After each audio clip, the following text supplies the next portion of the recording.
মামা খালু কমিটি বিজিত ছাত্রীদের আমলে আমাদের দলিত রিক্সা মারা গেছে, 21 রিক্সা শ্রমিক মারা গেছে, যাত্রাবাড়ি 60 মারা গেছে। আপনাদের বাংলাদেশে যে মিডিয়া সেল থেকে প্রচার করা হয়েছে, আজকে দেখেন মামা খালু কমিটি চলতেছে বর্তমানে যে দুঃসময় কর্মী যে রাজপথে রক্ত দিয়েছে, তার জীবন দিয়েছেন, তাদের আজকে মূল্যায়ন নাই।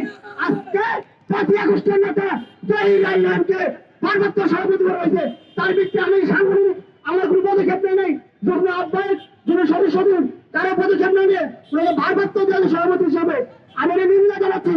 এর লোকে আমাদের 3 দফা দাবি থাকে। আমরা 5ই আগস্ট 3 আগস্ট 4 আগস্ট যাত্রাবাড়িতে আমার নেতৃত্বে আমাদের রিক্সার নেতৃত্বে 60 যাত্রাবাড়ি মারা গেছে।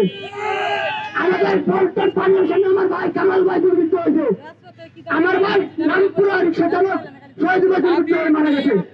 আমার সংক্ষেপে 3 দফা দাবি থাকবে। 3 দফা দাবি জহির ইসলাম মতো সভাপতি